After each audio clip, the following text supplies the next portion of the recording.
Have you ever stopped to think about what our galaxy was like in its youth? I mean, billions and billions of years ago, long before the Earth or even our sun was a thing? Well, today, we're going to do just that, but through a really cool what-if scenario. We're going to tell the story of a hypothetical first civilization. Now, it's a fictional tale, for sure, but it lets us dig into the very real science of our early universe. And maybe more importantly, it serves as one heck of a cautionary tale. Okay, let's dive right in.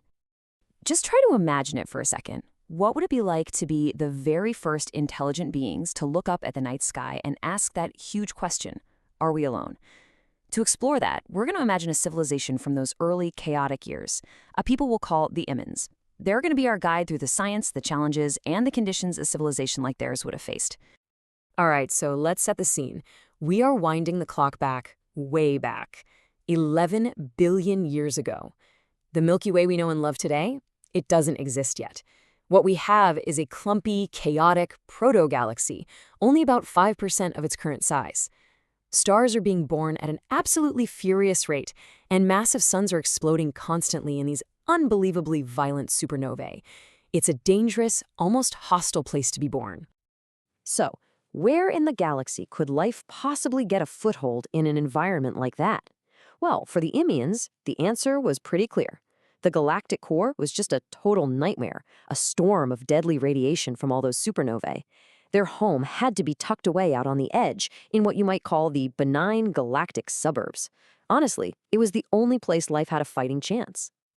Okay, so now that we know where they lived, let's zoom in a little closer and see how they lived, because their world was shaped by everything around them. The Imans orbited a star that was very, very different from our own sun, and that one single fact had huge consequences for their planet, their biology, and even their entire culture. So let's put these two worlds side by side. Theirs was just fundamentally different from ours. Their star was an F0 dwarf, much hotter and much bluer than our sun.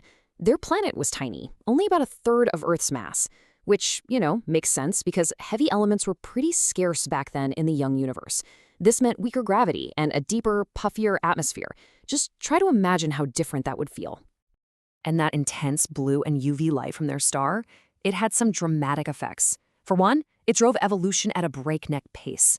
Life on their world eventually adapted by developing blue skin and leaves to reflect the harsh light.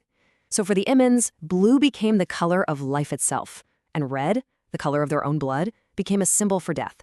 And their night sky, it wasn't just pinpricks of light. It was filled with these huge, eerie red blobs, which they once thought were blood staining the heavens, but later learned were just regions of furious starbirth. So you're probably wondering, how did complex life ever survive on land with all that crazy radiation? Well, the answer is a straight-up biological marvel, a genetic repair mechanism, a process that could literally stitch their DNA back together after it was damaged by UV light. This was the key, the one big adaptation that allowed life to finally crawl out of the oceans. And the wildest part? We actually have something kind of similar right here on Earth, in a super tough bacteria called Deinococcus radiodurans. So, for thousands and thousands of years, the Imans flourished. They figured out science, they built telescopes, but as they looked out into that violent, messy cosmos, one question started to creep in, a question that would eventually come to dominate their entire civilization. Were they alone? And this wasn't just some academic curiosity. It became a deep, crushing psychological burden. To really get why this was so terrifying for them, you have to understand the Imans themselves. Physically, they were pretty frail, a slender species. They only survived because they were masters of cooperation. For an Iman, being alone was literally a fate worse than death. If they were isolated for too long, it could actually kill them. Now just imagine an entire species like that facing the possibility of being totally and completely alone in the universe. Their fear of cosmic solitude became so intense that they actually institutionalized it.